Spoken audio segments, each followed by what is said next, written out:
Tinutupad ng Panginoon ang hangarin ng bawat isa.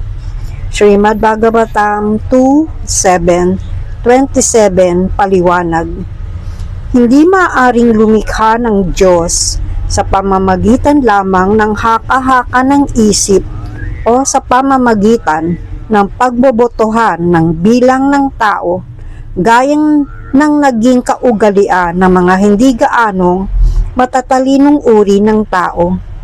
Ang Diyos ay Diyos magpakailanman, at ang karaniwang nilalang na may buhay ay magpakailanmang bahagi at kapiraso lamang ng Diyos.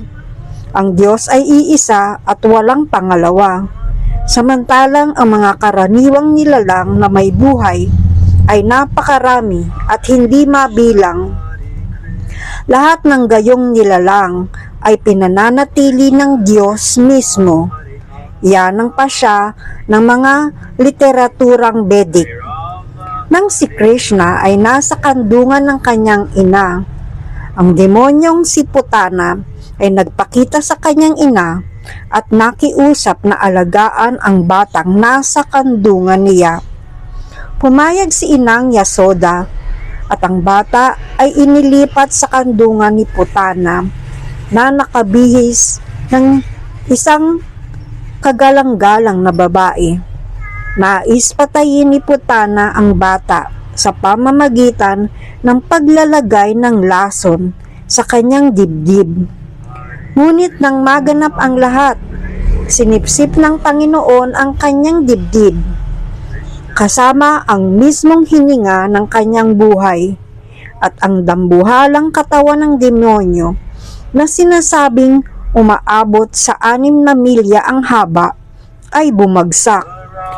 Ngunit hindi kinailangang palawakin ni Panginoong Krishna ang kanyang sarili hanggang sa haba ng demonyang si Putana. Bagaman lubos siyang may kakayahang gawin ito. Sa kanyang pagkakatawang tao bilang Bamana, nagpakita siya bilang isang pandak na Brahmana. Ngunit nang kunin niya ang lupang ipinangako ni Bali Maharaj, pinalawak niya ang kanyang hakbang hanggang sa tuktok ng San Sinukob na umaabot sa libu-libong milya. Kaya't hindi mahirap para kay Krishna na magsagawa ng himala sa pamamagitan ng pagpapalawak ng kanyang anyo. Ngunit wala siyang hangaring gawin iyon dahil sa kanyang malalim na pagmamahal bilang anak ni inang Yashoda.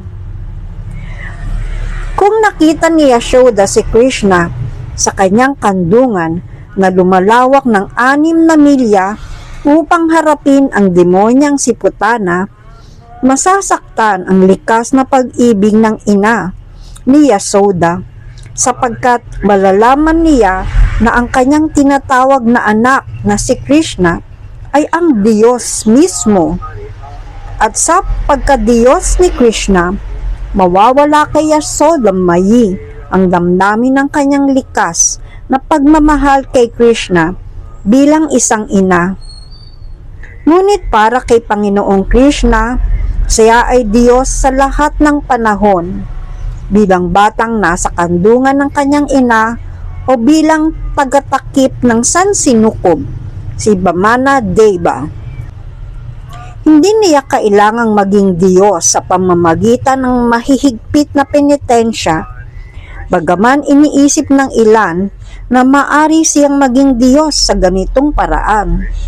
Sa pamamagitan ng matitinding austeridad at penitensya, hindi maaaring maging kapantay o maging Diyos ang isang nilalang. Maaari lamang siyang magtamo ng maraming makadiyos na katangian. Ang isang buhay na nilalang ay maaring magtaglay ng makadiyos na katangian sa malaking antas, ngunit hindi siya maaring maging Diyos.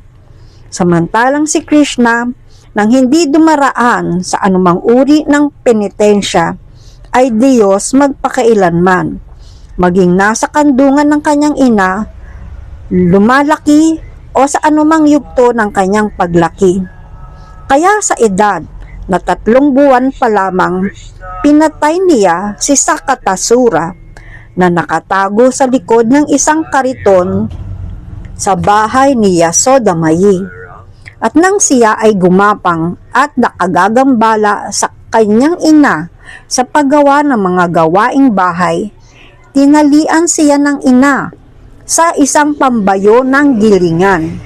Ngunit hinila ng malikot na bata ang pambayo hanggang sa isang pares ng napakataas na punong Arjuna sa bakuran ni Yasodamayi. Nang maipit ang pambayo sa pagitan ng 2 puno, ang mga ito ay bumagsak na may nakapangingilabot na tunog.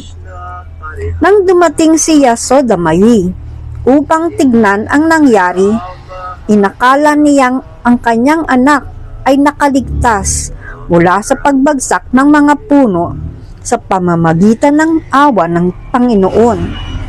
Nang hindi niya nalalaman na ang Panginoon mismo na gumagapang sa kanyang bakuran ang siyang nagdulot ng pangyayari. Ganyan ang paraan ng pagtutugon ng pagmamahalan sa pagitan ng Panginoon at ng kanyang mga deboto. Ninais ni Yasodamayi na maging anak niya ang Panginoon at ang Panginoon ay kumilos ng eksakto tulad ng isang bata sa kanyang kandungan. Ngunit kasabay nito ay ginampanan niya ang papel ng makapangyarihang Panginoon tuwing kinakailangan. Ang kagandahan ng ganitong mga libangan o pastimes ay tinutupad ng Panginoon ang hangarin ng bawat isa. Sa pagbagsak ng dambuhalang mga punong Arjuna, ang misyon ng Panginoon ay iligtas ang 2 anak ni Kubera na isinumpang maging mga puno dahil sa sumpa ni Narada. Gayon din ang maglaro bilang isang batang gumagapang sa bakuran ni Yasoda na nakaranas ng transcendental na kaligayahan sa pagmasid sa gayong mga gawain ng Panginoon sa mismong bakuran ng kanyang tahanan.